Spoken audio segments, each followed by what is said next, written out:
What is going on, guys? Welcome back to the MG YouTube channel. I'm Malachi Grubb, CEO of Lead Automation, Lead Properties, and investor in Tesla. Today I want to kind of talk to you guys about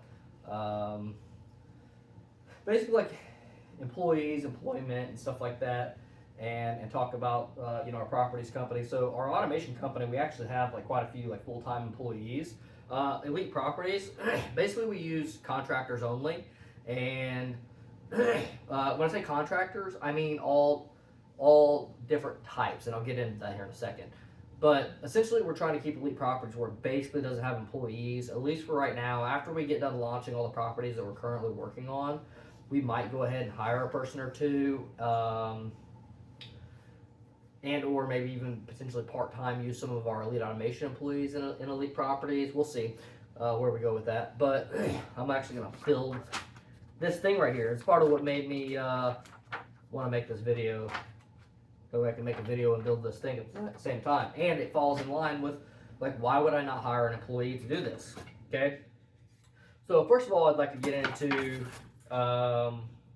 the types of, like, contractors that we utilize for these types of things. So there's two things. There's the renovations and then there's the operations, okay? So when it comes to renovations, I really like to use part-time people, side work people. And why do I like to use part-time and side work people? Honestly, it boils down to cost, honestly. So if you outright go to a contractor, like let's say for instance we hire a contractor company, like let's say for instance they built furniture like this, they put this furniture together, okay? And I'll try to talk in percentages because pay rates and everything differ depending on location by like quite a bit. So like an assembly person in Evansville, Indiana might be like way different than like California. And some of the percentages might shift, but the percentages should hold more true than a hard dollar amount. So if we were to contract something like this to a company that has employees and that can just staff us with how many ever people, honestly, we're looking to pay probably 2x what we could get a part-time person for. And then you have different levels of like part-time people, right? You have part-time people, for example, on this project here, we use somebody for doing a lot of the painting in this property. That's their full-time job, right? Their full-time job is painting. So this is a side job to them, basically. And they're also an expert in what they do. And this is also one of the reasons why we'll pay somebody more than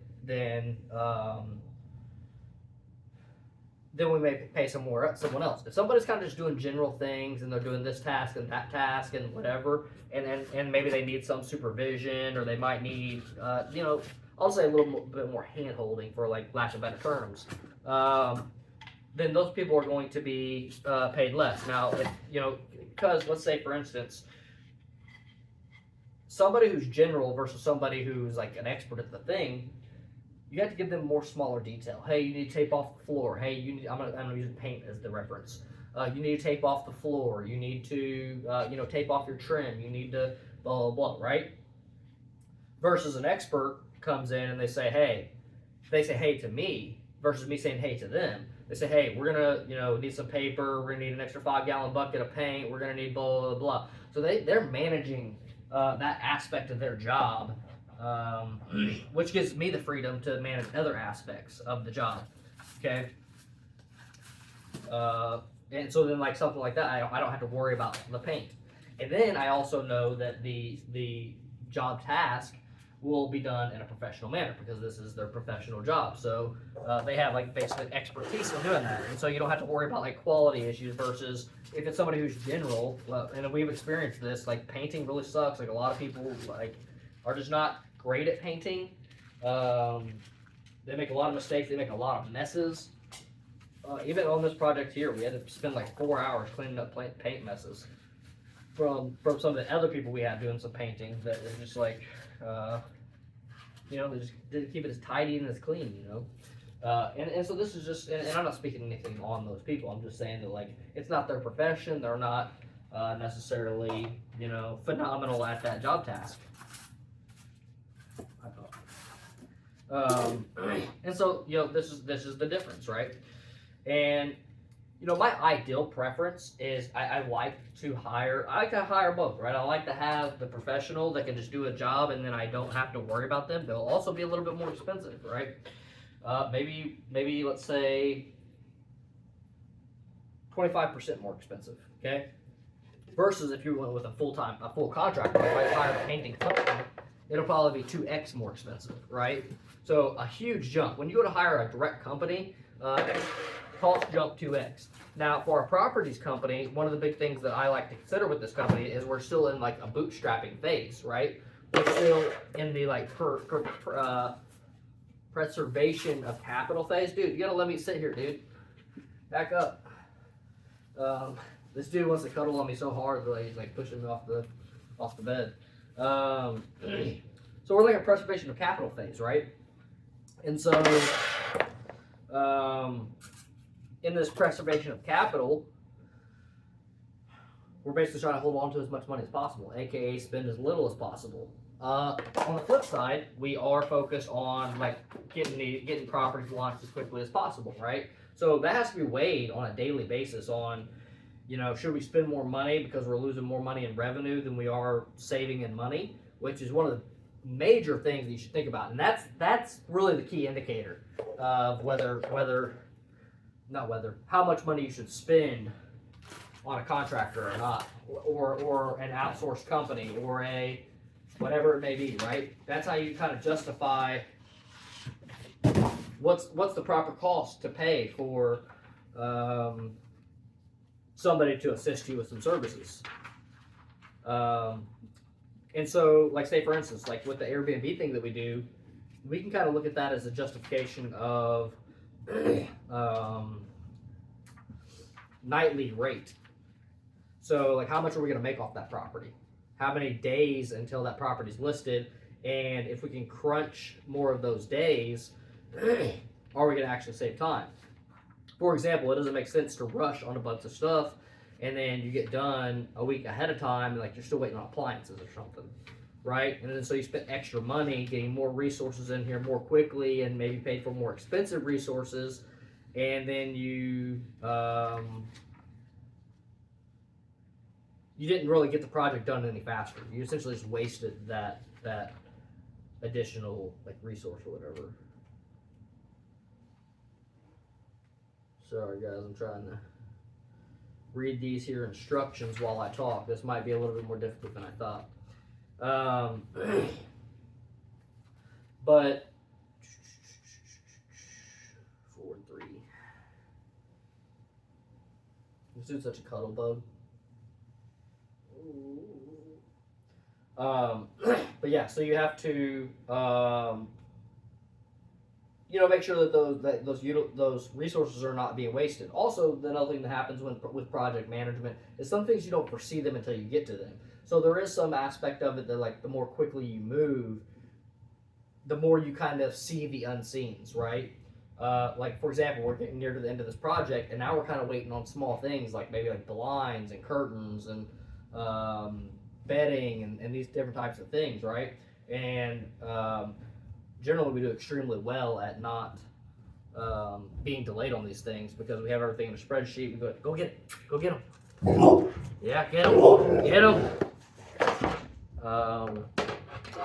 Yeah, we do a good job of like just having all these things in a spreadsheet and then sending them directly from the spreadsheet, and then boom, done.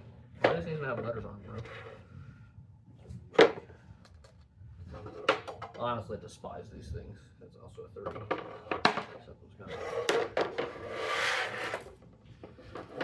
Okay.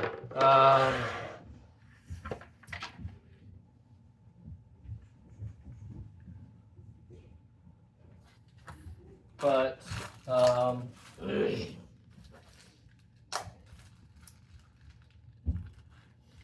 yeah, so that's something to think about whenever it comes to like, your resources and also like your project management as well.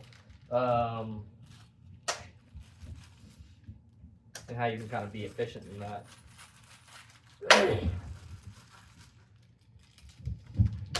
And so then, like, a big reason why, like, I do something like this is because obviously we're saving in capital, and it's kind of crazy, like, the amount that we pay for, like, somebody to do this, especially when you just need them on a short-term basis. You know, the cost is pretty high. I think somebody didn't grab that. I grabbed it. It's over here. That's what I needed, was my impact. I can do it without the impact. It's okay. You can just use the regular drill. But yeah, again, this is like a bootstrap company, so we want to keep costs as minimal as possible. We want to walk away with this property and you know, maximize the amount of cash that we pull out of it based on how much we initially put into it. And so these are things that we do to ensure that we kind of maximize that on the back end. You know, me and Jenna do a lot of this work on these properties, just to basically get through and make the most money out of it. And now the other thing to that is maybe you're not doing a maybe you're not you know, doing a bootstrap company. So for example, the automation company is the exact opposite of a bootstrap company. As you can see here, I'm building a whatever this thing is, nightstand, and I have an engineering background, right? Like, it's actually more beneficial to a degree for me to be doing some engineering task in the business. However, that business I operate completely differently. Instead of operating that one as a bootstrap company, I let the employees basically just handle all the things, all the engineering, all the blah, blah, blah, right? And so I just step in as needed for certain things. And you know, I'm involved in quite a bit of customer meetings. And literally, I'll be in a customer meeting like this. You know, I'll keep my video off, obviously. But I'll be in a customer meeting going over engineering design things and literally be exactly like this, right? If I turned on my camera, this is what, like, the customer would see, because the customer would see me, like, building this thing, you know. But so I am still staying active in that. And the other thing is too, I can maintain my business and, you know, work doing something like this.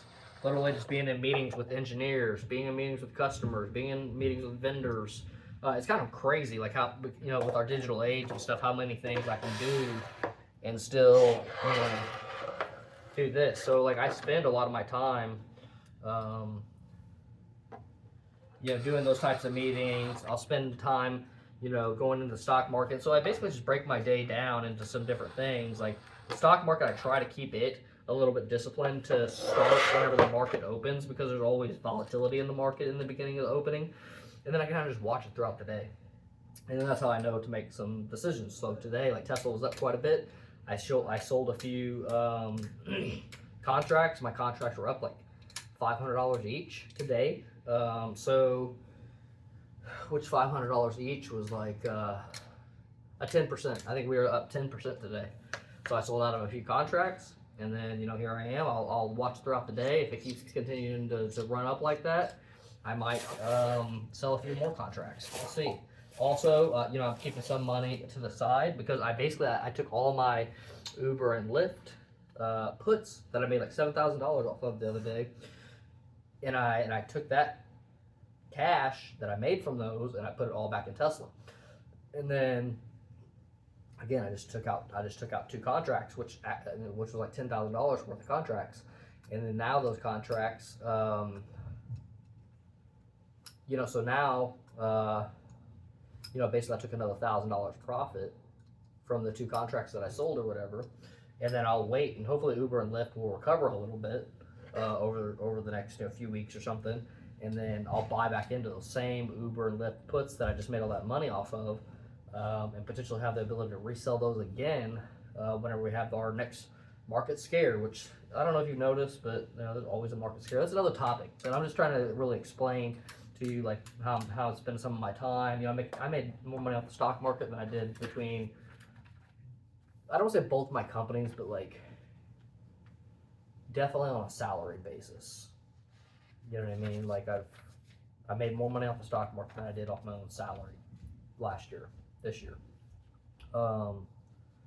And I kind of foresee into the future that like I'll continue to make more money off the stock market than I do with anything else that I'm doing. But gotta make no money off these YouTube videos, so please subscribe and watch more of this content so that way I can make some money there too, dude. But yeah, I've been making YouTube videos for like years, and like we have one YouTube channel that our lead automation YouTube channel, it makes like $150 a month or something like that, which it's not to sneeze at for like your normal person, but whenever you have a company that does, you know, tens of thousands of dollars in revenue per month, $150 ain't much. Whenever it has, you know, tens of thousands of dollars in expenses every month, $150 isn't much. But yeah. All right, so hopefully that was a quick little rundown of you know, some ways to think about utilizing external resources and stuff like that. I'm kind of distracted doing this. I thought I could build this a little bit easier, but it's kind of hard to shoot this video and yip yak with you guys. So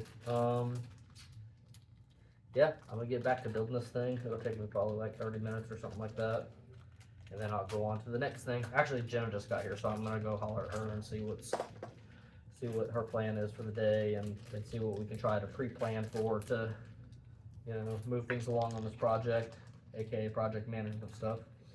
But yeah, hopefully this video was educational and that you learned something from it, and hopefully you subscribe to learn more stuff from more of the videos. Peace out, guys. Catch you on the next one.